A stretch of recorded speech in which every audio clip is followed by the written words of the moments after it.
तो हेलो दोस्तों, आज हम लोग क्लास 9th के साइंस पढ़ने वाले हैं और साइंस में हम लोग मोशन को पढ़ने वाले हैं जो कि फिजिक्स का चैप्टर है। आगे जब आप 11th में जाइएगा तो इसका एडवांस पढ़ना है आपको। क्लास 11th में आपको इसको एडवांस पढ़ना है, जैसे कि आपको स्ट्रेट लाइन में मोशन पढ़ना है, सर्कुलर मोशन पढ़ना है, इसी का एडवांस है। तो हम अगर 11th 12th आपको बेहतर बनाना है तो आपको इसको पढ़ना पड़ेगा। नाइन्थ को आपको बढ़िया पढ़ना पड़ेगा। और 9th में ये मोशन है, बहुत मोस्ट इम्पोर्टेंट चैप्टर है, आपको पढ़ना पड़ेगा। आपको अगर आप आगे जाइएगा तो हर चीज़ में ये मोशन का कॉन्सेप्ट लगेगा। तो सबसे पहले देखते हैं कि मोशन होता है क्या। व्हाट इज मोशन, मोशन होता है क्या। तो देखते हैं कि मोशन के बारे में जो है वो बहुत सारे साइंटिस्ट दिए अपना बारे में, मोशन के बारे में। मगर आज जो भी हम लोग पढ़ते हैं या जो भी हर कॉलेज या हर एथी में अप्लाई होता है या हर लॉ में अप्लाई होता है, तो ये न्यूटन साहब के लॉ ही अप्लाई होता है। तो सबसे पहले आप लोग ये सोचिएगा कि सर भारत के जो साइंटिस्ट थे उन लोग के पास दिमाग नहीं था, उन लोग क्यों नहीं खोज पाए। ज़्यादातर साइंटिस्ट जो थे वो फॉरेन कंट्री का भी है, जैसे कि आइंस्टीन हो गए, न्यूटन हो गए, ये सब फॉरेन कंट्री का है। तो भारत के पास सर उतना दिमाग नहीं था कि इन लोग भी तो कोई साइंटिस्ट था कि इन लोग भी सुने कि कोई साइंटिस्ट था कि इतना मतलब पढ़े लिखे था, तो इन लोग काहे नहीं खोज पाए। तो देखिए, सबसे पहले देखिए मोशन या कोई भी आप लॉ सुनिए, आप आगे जाके पढ़िएगा, 9th ही में पढ़ना है आपको, ग्रेविटी पढ़ना है। तो इस सब के बारे में या मोशन, ग्रेविटी, सब के बारे में भारत के भी साइंटिस्ट खोजे थे, मगर उन लोग के पास लिखित व्याख्या नहीं था, वो लिखित नहीं समझा पाए। और इन लोग के पास जो फॉरेन कंट्री के जो साइंटिस्ट थे, इन लोग के साथ इन लोग के पास सब लिखित व्याख्या भी था, इन लोग के पास समझा पाए। और इन लोग ही अपना आगे हो गए। तो जो साइंटिस्ट था, सर्वप्रथम मोशन आप पढ़ने वाले हैं न्यूटन। अब इनसे पहले भी जो थे साइंटिस्ट, हमारा जो भारत के एक साइंटिस्ट थे जिनका नाम है ऋषि कनाद नाम है, वो मोशन के बारे में न्यूटन से पहले भी मोशन के बारे में वो खोज दिए थे। मगर इन लोग के पास लिखित व्याख्या नहीं था, तो इन लोग के उतना मतलब आगे नहीं उठ पाए। जो आगे मतलब कि जो पॉपुलर हुए यही लोग हुआ।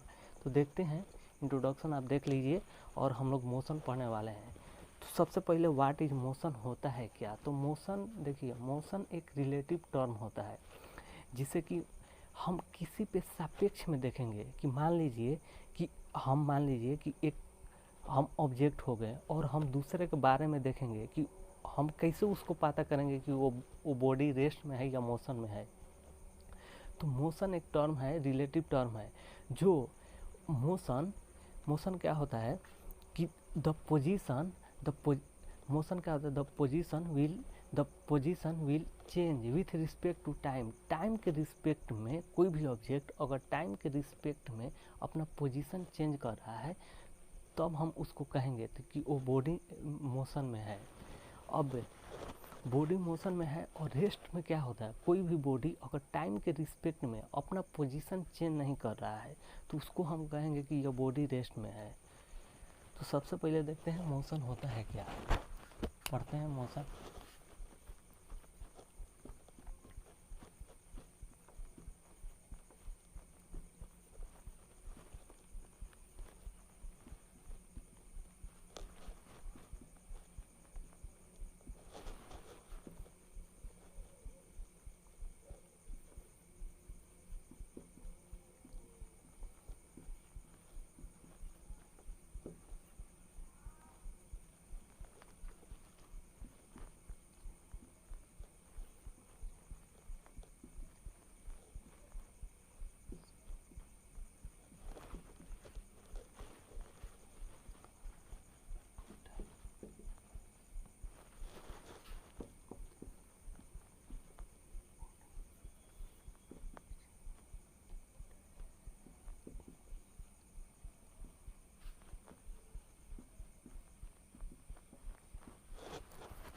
देखिए, मोशन क्या होता है, तो मोशन एक रिलेटिव टर्म होता है। देखिए, रिलेटिव टर्म मतलब कहने का क्या मतलब है कि ये समझिए, रिलेटिव टर्म कहने का मतलब क्या है कि देखिए, रिलेटिव करने का मतलब क्या है कि आप मान लीजिए कि हम एक ट्रेन के डिब्बे पे बैठे हैं, इस डिब्बे में हम मान लीजिए कि बैठे हैं, एक और ट्रेन यहाँ है जो इस पट्टी पर है और इस पट्टी पर है, एक और ट्रेन है जो इस पट्टी पर है और इस पट्टी पर है।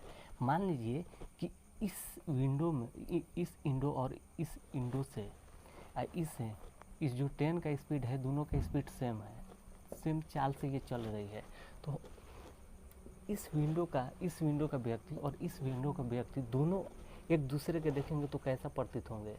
जब बॉडी मोशन में है, दोनों का बॉडी मोशन में है, तो क्या होगा कि वस्तु एक प्रतीत होगा कि हाँ, वस्तु लगेगा कि एक स्टेट में है। जब दोनों गाड़ी अगर मोशन में है तो वस्तु लगेगा स्पीड में। मान लीजिए कि हम एक स्टेट कंडीशन पे हैं, मान लीजिए कि हम यहाँ पे हैं, मान लीजिए कि हम यहाँ पे हैं और एक कार यहाँ से जा रही है, एक कार जो है वो यहाँ से जा रही है, एक कार जो है वो यहाँ से जा रही है। तो हम यहाँ खड़े होके देखेंगे तो ये क्या हमको दिखाएगा कि ये बॉडी जो है वो मूव कर रही है। हम किस पे रिस्पेक्ट में कर रहे हैं कि हम रेस्ट में है। अगर हम यही मेरा भी स्पीड इस बॉडी के स्पीड के सेम रहता तो क्या हम बोल सकते हैं कि ये स्पीड ये मोशन में है या रेस्ट में है? नहीं। क्यों? क्योंकि हम कोई भी चीज़ को, क्योंकि मोशन को बताने के लिए हमको एक रेफरेंस चाहिए। एक रेफरेंस हमको जो हो गया वो पृथ्वी हो गया। पृथ्वी एक स्टेट हो गया जो हम एक सतह पे हैं, सतह पे हो गए, अब तब हम बता सकते हैं कि बॉडी रेस्ट में है। वही एक रिलेटिव टर्म होता है। तो अब देखिए, तो मोशन क्या होता है? एक रिलेटिव टर्म होता है। The position of the object the position of object change with respect to time then body in a motion. तब हम कहेंगे कि बॉडी मोशन में है। अब समझिए, मोशन हो गया। अब रेस्ट के समझिए। अब रेस्ट क्या होता है? हम कब पता करेंगे, हम कब बोलेंगे कि जो बॉडी हमारा जो है वो रेस्ट में है या मोशन में है? तो देखिए, इसमें क्या है? The position of object the position of object the position of object the position of object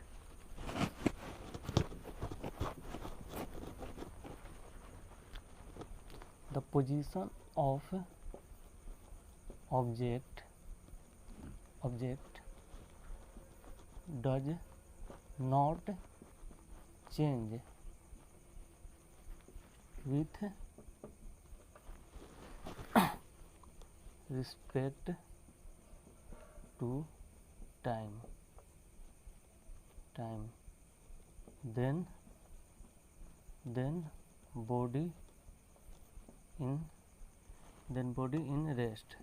तब हम उस बॉडी को बोलेंगे, अगर तब द बॉडी का पोजीशन अगर टाइम के रिस्पेक्ट में नहीं चेंज हो रहा है तो हम उस बॉडी को कहेंगे कि वो रेस्ट में है। मान लीजिए कि एक बॉडी यह है, मान लीजिए कि एक बॉडी ये है, ठीक है, और एक बॉडी यह है। अब हम यहाँ पे हैं, ठीक है, हम यहाँ पे हैं। अब हम यहाँ पे देख रहे हैं कि यह बॉडी है जो 2 मीटर पर सेकेंड के स्पीड से मेरे इधर आ रही है। और हम इस बॉडी को भी देखेंगे, तो इस बॉडी को हमको प्रतीत होगा कि नहीं, ये बॉडी जस्ट टू जस्ट है, जहाँ खड़ा है वही खड़ा है, और ये बॉडी जो है मेरे नज़दीक आ रहा है। तो हम क्या बोलेंगे? हम ये कैसे पता लगाए हैं? क्योंकि मेरा जो पोजीशन है वो एक अर्थ पे है या एक सरफेस, समझिए एक सरफेस पे है। हम सरफेस के रिस्पेक्ट में हम बॉडी को बता रहे हैं कि हाँ, ये बॉडी जो है वो टाइम के रिस्पेक्ट में अपना पोजीशन चेंज नहीं करे। और हई जो बॉडी है वो टाइम के रिस्पेक्ट में, यानी कि इसका स्पीड 2 मीटर पर सेकेंड की स्पीड से अपना टाइम की पोजीशन चेंज कर रही है। तो हम बोल सकते हैं कि यह बॉडी जो है वो मोशन में है और यह जो बॉडी है वो रेस्ट में है। तो चलिए और आगे टॉपिक बढ़ाते हैं। मुझे आशा है कि आप लोग का मोशन और रेस्ट, ये जो 2 टॉपिक है आप लोग को समझ में आ गया होगा। तो आगे चलते हैं।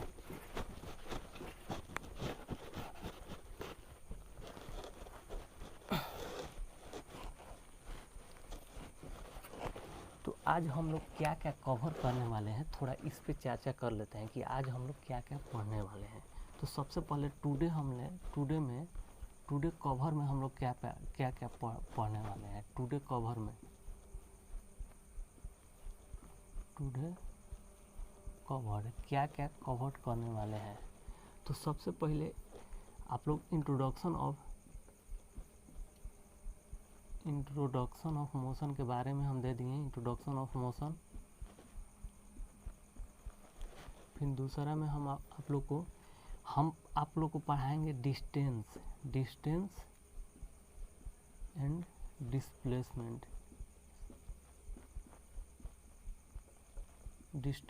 डिस्प्लेसमेंट, और तीसरा हम लोग को जो पढ़ना है वो हम लोग को पढ़ना है स्पीड एंड वेलोसिटी पढ़ना है, स्पीड एंड वेलोसिटी पढ़ना है।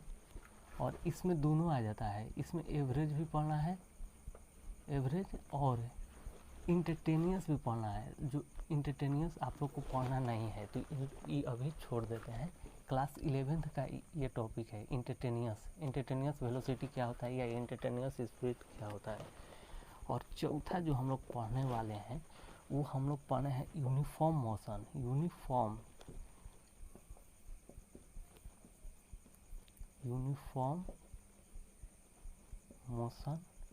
And non uniform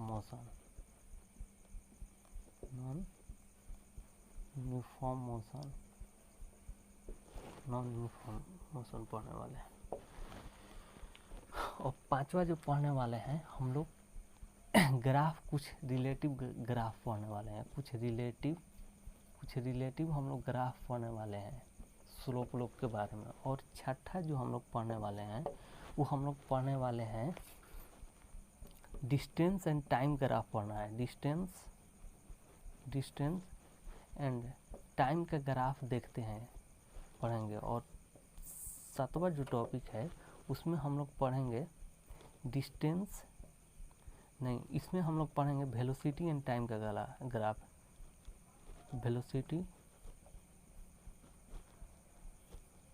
velocity and time का ग्राफ पढ़ने वाले हैं। और आठवां जो हम लोग लास्ट जो पढ़ने वाले हैं वो हम लोग को पढ़ना है यूनिफॉर्म सर्कुलर